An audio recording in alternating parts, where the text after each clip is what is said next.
Salut la compagnie, c'est Jules Melon et aujourd'hui dans la pensée des critiques, c'est Halloween. Et comme chaque année, le 31 octobre, je reviens sur un métrage horrifique culte qui a marqué l'histoire. Et j'ai pas choisi n'importe quel cette année. Sorti en 1984 et qui fêtera bientôt ses 40 ans, Les Griffes de la Nuit, ou en version originale, A Nightmare on Elm Street, le premier métrage de la saga Freddy Krueger, initié donc ici par Wes Craven, qui n'était pas du tout un débutant à l'époque. Et pour interpréter ce boogeyman absolu, nous avons bien sûr Robert Englund. Et dans le rôle des humains, qui avons-nous? Heather Langenkamp, qui interprète l'héroïne Nancy, qui va affronter Freddy. Les débuts au cinéma du tout jeune à l'époque, Johnny Depp, qui interprète son petit ami d'ailleurs. Le père de l'héroïne est joué par John Saxon, qui est quand même bien réputé également. Nous avons pêle-mêle aussi Ronnie Blakely, Stu Garcia, Amanda Wyss, ou quelques petites apparitions rapides de Lin Shaye, que vous avez vu depuis dans d'autres sagas horrifiques récentes, et qui était la sœur, qu'il est toujours d'ailleurs, hein, du producteur Robert Shaye, là, qui fait aussi une petite apparition à un moment. Voilà. Et évidemment, nous sommes ici dans du slasher absolu, on va dire dans la mouvance d'un Halloween de John Carpenter, sorti 6 ans avant, qui avait remis au goût du jour ce style cinématographique. Mais ici, c'est quand même beaucoup plus, encore plus fantastique, j'ai envie de dire, onirique même parfois, puisque on joue évidemment entre rêve et réalité dans ce monde de cauchemar, d'où Freddy Krueger surgit pour attaquer ses victimes quand elles dorment. Et on va suivre donc tout d'abord Tina, qui a des cauchemars, voilà, elle voit dans ses rêves cette personne très bizarre avec son masque, là, et ses griffes, et un beau jour, bah, elle va y rester. Voilà, et le souci, c'est que elle n'est pas la seule à faire ces cauchemars, c'est comme une contamination autour de son groupe d'amis, on comprendra plus ou moins pourquoi par la suite d'ailleurs, et par truchement, voilà, de différents meurtres, c'est Nancy qui va être ensuite visée, après qu'elle ait vu donc disparaître 2 de ses amis. Elle va essayer de se battre, oui, de combattre même Freddy Krueger à un moment, d'abord de se battre contre le sommeil, dans un premier temps, puis après avec son petit ami, qui ne pense qu'à conclure avec elle, elle va essayer d'élaborer certains stratagèmes pour vaincre le monstre impalpable, ou presque. Parce qu'à certains moments, la frontière entre rêve, cauchemar et réalité va être très fine, et le film joue beaucoup là-dessus. Et donc, ainsi, nous avons un métrage d'ambiance qui dure à peine 1h30, et qui révolutionne, d'une certaine manière, déjà, hein, encore à l'époque, le slasher, en y rajoutant vraiment cette dose assez atmosphérico-fantastique, très très intéressante et intense, portée par la photographie, par la BO et la réalisation de Wes Craven au sommet, qui vraiment ici donne un immense charisme à son œuvre, avec évidemment l'utilisation d'un méchant très particulier, qui est parfaitement porté par Robert Englund, c'est-à-dire très mystérieux, très flippant, très macabre, mais aussi très facétieux, et avec des punchlines, ce qui était très rare dans le slasher à l'époque. Souvent bah, c'était des tueurs qui ne disaient rien. Là, c'est vraiment quelqu'un qui semble être sorti d'une sorte de cirque des cauchemars, mais qui fait vraiment flipper, d'autant plus quand on apprend tout petit peu ici, ses origines. Et pour l'occasion, donc je l'ai revu, bien sûr. Je ne l'ai pas découvert il y a si longtemps que cela, peut-être une petite dizaine d'années. Et j'avais beaucoup aimé, même si c'était donc une découverte tardive. Avant, j'en avais entendu parler et tout ça, hein, bien sûr. Mais, et voilà, donc j'étais bien content de le revoir là, et c'est vraiment un de ces grands films d'horreur hein, des années 80, et plus si affinité, parce que il y a cette petite touche en plus. On va pas forcément la trouver dans les personnages humains, soyons honnêtes. Quand bien même cette petite bande d'adolescents et tout soit sympathique à suivre, bon, ce qui est très intéressant dans ce film, c'est qu'on est planté directement dans le décor, hein, comme on dit, in medias res, dans un cauchemar. C'est-à-dire que au départ, voilà, direct, vous êtes dans la tête, voilà, les méandres de rêve, sommeil de Tina, l'amie de Nancy, et c'est vrai que de suite, on est vraiment face au vif du sujet. Et c'est ça qui est passionnant, c'est que le film ne va pas faire de mensonges, ne va pas faussement traîner à droite à gauche, donc ne développe pas beaucoup, évidemment, ses protagonistes. C'est le défaut, mais qui renvoie à une qualité globale, c'est qu'on est perpétuellement plongé dans cette terreur-là, et dans voilà, l'entre-deux de la réalité du rêve, qui va jusqu'au bout d'ailleurs, nous faire douter sur certaines choses. Je reviendrai sur la fin avec une petite zone spoiler quand même, pour celles et ceux qui n'ont pas vu. Mais, donc de suite, on comprend ce qui va se passer, et toutes ces incursions dans les rêves cauchemars sont passionnantes, hein, sur la mise en scène, que ce soit donc sur les lumières, ou absence de lumière, sur le jeu de profondeur ou de descente verticale, horizontale, comme ça, profond. On ne sait pas trop où on est, on se perd un petit peu avec les personnages, et c'est exactement cela qu'on imagine nos rêves, enfin, quand on se réveille le matin, quand on se souvient de certaines choses, des fois, voilà, et après ça ne dure pas, voilà, c'est assez évanescent, et dans le film aussi, ces scènes-là sont évanescentes, et on revient vite après, on ne sait plus trop d'ailleurs si on en est vraiment sorti, ou quand on y rentre.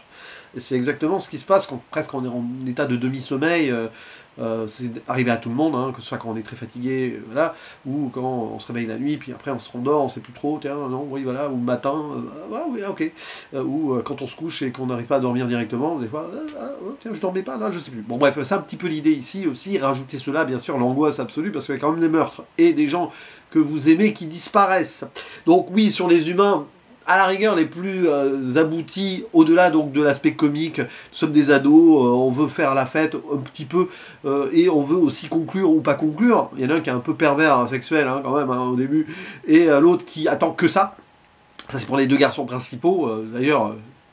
Johnny Depp avec ses technologies, la radio et tout, une petite scène un peu comique quand il appelle sa mère à un moment et qu'il lui fait croire que, avec des bruitages, c'est très amusant pour l'époque. Alors ça, forcément, ça a vieilli, mais imaginez ça au début des années 80, c'est assez fun. Et ouais, bon, et puis les filles, bah, elles subissent et elles essayent de survivre ou pas, ça dépend. Finalement, les plus travaillés, pardon, hein, du coup, je veux arriver là où j'ai envie d'aller, c'est les parents. Les parents de Nancy surtout, puisqu'il y a tel père inspecteur de police qui est vraiment à fond dans son travail, on le sent, il est un petit peu absent, il n'est jamais vraiment chez lui en fait, hein. Et vous avez la mère alcoolique, hein. Voilà, donc là c'est aussi une façon de pointer du doigt donc cet endroit, cette Amérique un petit peu tranquille de banlieue et qui va subir tout cela. Ça va avoir un lien aussi avec ce qui s'est passé avant, dans le passé, qui va expliquer pourquoi, hein, Freddy Krueger, etc. Mais cette fausse tranquillité de façade, où au final, bah, dans l'aspect familial, c'est pas forcément la joie. Et puis tu as les jeunes qui essayent de vivre leur vie et s'émanciper aussi de ces adultes, peut-être. Donc, même si c'est pas très creusé, tu le sens quand même. Et il y a un petit travail derrière, même si forcément le focus est sur l'horreur, le traumatisme et la chasse au monstre, ou le monstre qui chasse ses proies. C'est un vrai prédateur, Freddy Krueger, dans tous les sens du terme. Donc ça, passer outre donc, après c'est le combat de Nancy qui, à un moment, subit, veut pas comprendre, ferme les yeux ou pas, justement. Après, elle accepte à un moment l'idée de faire face. Et c'est là où on rentre quand même dans des situations assez fortes, notamment les meurtres, qui sont vraiment, pour l'époque, et assez frontalement gore. Et gore dans un sens aussi où ça joue sur des techniques de mise en scène qui n'étaient pas évidentes. Le meurtre de Tina, par exemple, où elle est aspirée un petit peu là sur le toit, etc., avec deux plans où on voit son petit ami qui regarde comme ça, il fallait le faire à l'époque. Il y a un split, hein, forcément, mais il y a tout un travail qui était difficile au début des années 80. Aujourd'hui, vous faites ça en numérique, en ordinateur, ça prend quelques heures à peine et c'est réglé, quoi. Donc il y a des idées, et Wes Craven a bossé, je pense, storyboardé l'ensemble. Il y a aussi, bien sûr, cette mare de sang extraordinaire, là. Je ne dis pas qui c'est qui passe comme ça, mais bon, c'est plutôt vers la fin, et c'est assez cultissime. Et l'idée aussi, d'ailleurs, comme une fois plongé dans les cauchemars, de profondeur intime. Et ça, c'est vrai que ça fait partie de nos peurs. Parfois, des trucs sans fin, des chutes sans fin potentielles dans les rêves, les abîmes absolus. C'est presque Lovecraftien, dans un sens, là.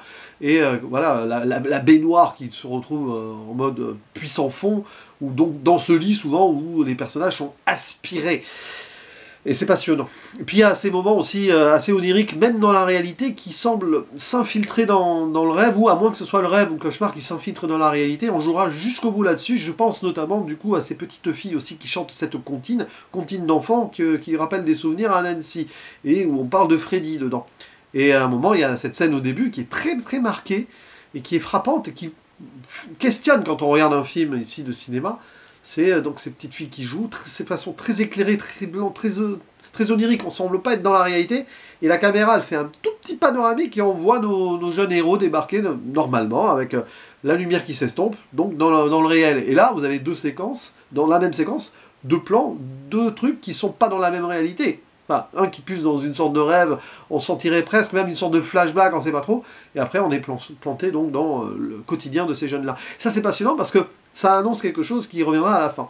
Donc spoiler, bon, Freddy Krueger, Origin Story, oui, j'imagine que ce sera creusé par la suite, parce que là, tel que vous me voyez, je n'ai vu que le premier, je l'ai revu, mais je n'ai jamais vu les suites. Voilà. Je sais qu'il y a des tentatives de développement qui perdent peut-être forcément ce mystère quand même qui est là. Mais donc Freddy Krueger, avant, était un humain qui a tué des enfants.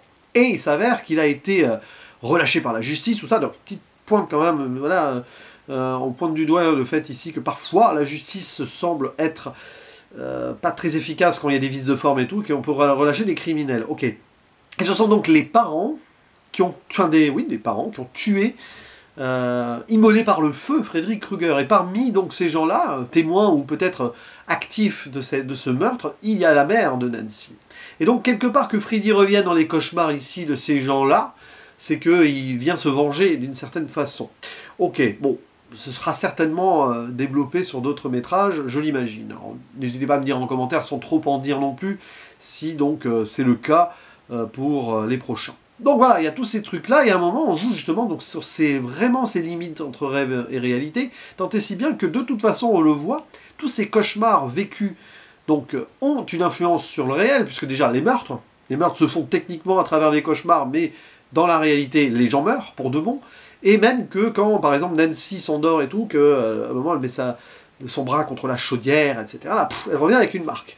Scène d'ailleurs intéressante avec la chaudière et tout, parce que ça me rappelle une scène dans le très bon téléfilm It, ça, il est revenu, adaptation de Stephen King, où il y a un personnage, celui de Richie Tozier, à un moment qui fait une sorte de cauchemar. Bon, il y a un loup-garou, mais il est dans une chaudière. Et je pense que c'est une influence, parce que je pense que Freddy, ce film-là, a influencé beaucoup de films sortis par après, ou téléfilms du coup. Bref, donc il y a une influence, et donc à ce moment-là, il faut réfléchir. Donc il y a toute une analyse, à un moment, du mystère des rêves, elle va même dans une clinique privée, bon. Et à un moment, donc, elle affronte, et elle va dans le monde de Freddy pour l'affronter, parce qu'elle se dit, elle peut interagir, elle ramène son chapeau, même à un moment. Incroyable. Bref, et du coup, elle va l'affronter là, pour le ramener dans son monde, et pouvoir le rendre, on va dire, vulnérable, parce que c'est sûr que dans la réalité, Freddy Krueger pourrait être retué, ou pas, enfin, bizarre, immolé par le feu ou pas, sauf que c'est pas si simple. À la fin, elle pense quand même à un moment, il y a une sorte de faux twist qui est très étrange, où elle se dit, elle lui tourne le dos, elle tourne le dos à ce cauchemar, elle se dit non mais tu n'existes pas, tu n'es qu'un cauchemar, paf, fin, Freddy Krueger disparaît, alors qu'il aurait tué sa mère juste avant, bon, et ses amis. Et après, pouf, elle revient, voilà, après cela, elle se réveille, et donc sa mère est bien là, ses amis sont là, dehors, à l'attendre, ça c'est la toute fin, mais on voit bien, rien que par la lumière de ce moment-là, que tout est faux. C'est-à-dire qu'elle rêve une réalité. Et c'est intéressant de voir qu'à la fin, elle pense sortir de ce cauchemar. Et dans cette réalité rêvée, ce n'est pas possible. Elle est dans le contre-cauchemar, mais elle est toujours dans son cauchemar. Tant et si bien que la mère vraiment meurt, elle est aspirée. Et une fois rentrée dans la voiture de ses amis, ils ne sont pas en vie plus que ça, elle va se faire enlever en gros par Freddy. Parce que la voiture de Freddy, on voit que la capote a ses couleurs, hein, le fameux vert et rouge. C'est pas la voiture de son petit ami. Enfin, c'est un mix des deux. Donc, fin comme ça, très ouverte, qui nous renvoie aussi, du coup, aux petites filles avec la comptine, avec le panoramique inversé qui va vers elle.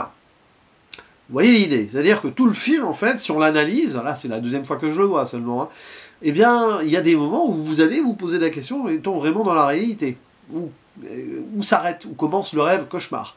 Et là-dessus, cette fin est forte. Même si Wes Craven la voulait encore plus subtile, il voulait pas avoir montré la mère aspirée comme ça, vraiment. Il voulait laisser le spectateur déduire par lui-même, ce qui était à peu près évident. Il ne suffit d'analyser qu'une seule chose, c'est l'éclairage, donc de la photographie. Donc voilà. Mais ça laisse potentiellement, oui, une suite ouverte sur le retour de Freddy. C'est pas ça le titre, ou c'est la revanche de Freddy, le titre du 2? Bref. Et potentiellement l'héroïne qui va encore l'affronter si elle a survécu. Enfin, on sait pas trop, du coup. Je crois qu'elle revient, l'actrice, mais peut-être pas pour le 2. Bref, à vérifier, mais je les verrai probablement un jour. Donc voilà, une fin en suspense comme ça, mais À voir et à revoir aussi après, une fois arrivé au bout, sur certaines scènes, si on est vraiment vraiment dans le réel à certains moments, et à quel moment vraiment débute ou se conclut un cauchemar. Fin de la zone spoiler, vous l'avez compris, Les Griffes de la Nuit, A Nightmare on Elm Street, c'est évidemment un métrage cultissime dans le style. Et ça donne envie d'ailleurs de réécouter Enter Sandman de Metallica. Je ne sais pas si cette chanson est inspirée du film, mais il y a la petite prière un moment avant de dormir, là, bon, voilà. Mais je crois qu'il y a une histoire autour de certains enfants qui refusaient de dormir à cause de traumatisme, ça a été analysé, ça, c'est peut-être une des influences de Wes Craven pour le film, mais ce qui est sûr, c'est que c'est passionnant. Puis c'est très étrangement onirique et presque faussement poétique. C'est pas poétique, mais il y a une histoire voilà, de limite assez tenue entre ce qui peut être réel, ce qui peut être donc imaginé dans les rêves. Et j'aime beaucoup, parce que la mise en scène le montre bien, avec ces va-et-vient-là, avec des scènes qui sont très fortes, bien sûr. Donc c'est un film qui va au-delà même du slasher simple et pur, qui donne une mythologie absolue. C'est pas étonnant qu'il y ait eu un succès et qu'il y ait eu des suites. J'ai peur que les suites cassent un petit peu certaines choses, comme souvent. En tout cas, je suis bien content d'en avoir parlé pour ce Halloween. J'espère que vous allez passer une bonne soirée tranquillement, avec une soupe à la citrouille et quelques films d'horreur, entre autres. Je sais pas, ou entre amis, et peut-être en salle aussi, si certains films d'horreur sont diffusés près de chez vous. Mais en tout cas, profitez bien des vacances aussi, si vous en êtes encore, parce que là, voilà, deuxième semaine des vacances de la Toussaint, peut-être que certains se reposent. Mais en tout cas, n'hésitez pas à dire en commentaire ce que vous pensez de cette œuvre, bien évidemment. La section ci-dessous est là pour ça. Je vous dis à la prochaine. Ciao!